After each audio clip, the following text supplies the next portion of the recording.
What if, in an alternate reality, the simmering tensions between men and women erupted into a full-scale global war? And what if, in the aftermath, women emerged victorious, enslaving the male population in a bid to build a new perfect society? It's a thought-provoking scenario that can take us deep into questions about power, gender dynamics, and utopia. In this video, we'll explore how such a world might come to be, what it could look like, and what the consequences might be for everyone. Let's start with how this war might break out.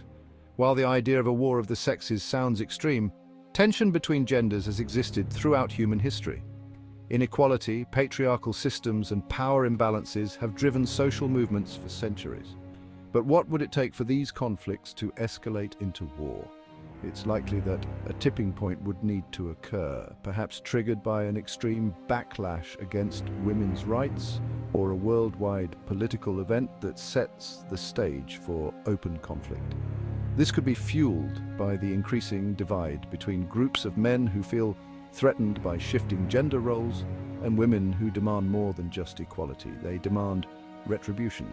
In this speculative scenario, the conflict would be global and involve both physical warfare and psychological manipulation.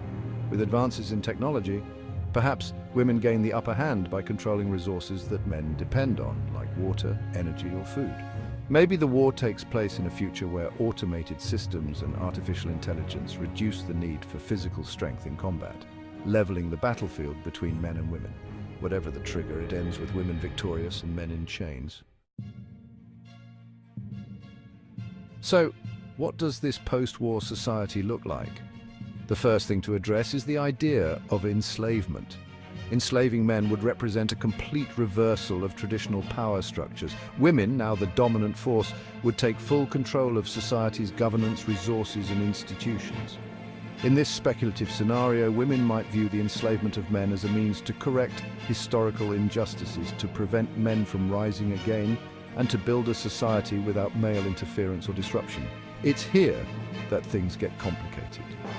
What would the end goal of this new society be? If the goal is to create a perfect society, how is perfection defined? Would women seek to create a society focused on peace, collaboration, and equality for all women? Or would this society be built on control and oppression, merely reversing the roles, but not solving the underlying issues of dominance and power? To maintain control, men could be relegated to specific roles, perhaps used for labor, reproduction, and service, but stripped of all autonomy. This brings up ethical questions. Is it possible to create a truly perfect society if it's built on the subjugation of an entire gender? Historically, we've seen that no utopia survives without the cracks of injustice seeping through. Power corrupts, even with the best intentions. In this world, gender roles would be entirely redefined. Women would assume all leadership positions, from political offices to military command. In some cases, this could lead to advancements in certain fields, as different perspectives and collaborative styles come to dominate industries like healthcare, education, and technology. Studies show that women tend to lead with a more inclusive, cooperative approach. Perhaps a society run by women would reflect these values, but what about the men? Would they be dehumanized, treated as tools or second-class citizens, stripped of all rights and privileges?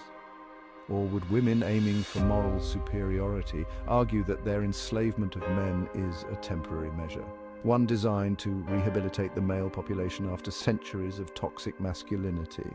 There's also the question of reproduction. Would this new society develop advanced reproductive technologies to minimize the need for male involvement? Or would men be selectively bred, reducing their population over generations to keep them manageable? In this scenario, men's primary value might be seen in biological terms, as mere vessels for the continuation of the species. Here's where the story gets particularly dark. A society built on slavery is inherently unethical, no matter the justification. By enslaving men, women would essentially be repeating the worst aspects of patriarchy, perpetuating cycles of domination and oppression. What started as a movement for liberation could transform into something equally tyrannical. This leads to the ethical paradox. How can a society claim to be perfect, or just if it's built on oppression? In history, we've seen that even the most well-intentioned revolutions, once they seize power, often replicate the systems of inequality they sought to dismantle. In this hypothetical world, the same might happen. The desire for revenge or the fear of losing power might override any initial vision of a peaceful, egalitarian society. And what would become of those men who resist? Would there be uprisings, underground movements? After all, human nature rebels against subjugation. The longer the enslavement lasts, the more likely resistance grows, and eventually history could repeat itself with the roles reversed yet again. Is it even possible to create a perfect society? In many utopian visions, the attempt to build paradise on Earth ends up creating dystopia. The idea that one group, whether defined by gender, race or class, can perfect society often leads to oppression, because it assumes that this group knows what is best for everyone. In this scenario, women might genuinely believe that their rule would bring peace and prosperity, but the reality of human complexity, individuality, and resistance to control would make such a society unstable. Moreover, it raises the question of whether a perfect society is one where everyone is equal or one where a certain group dominates.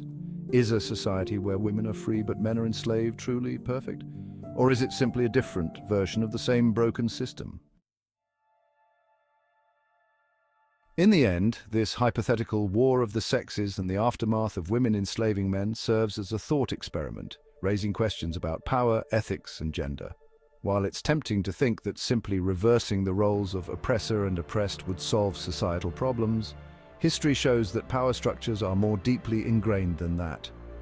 If this war of the sexes did break out and end in women's dominance, it's likely that the resulting society would face the same challenges of inequality, rebellion, and moral conflict that have plagued humanity for centuries. And perhaps the ultimate lesson is that no one group, regardless of gender, can create a utopia if it's built on the suffering of others. Thanks for watching, and let me know in the comments, what do you think a world run by women would really look like?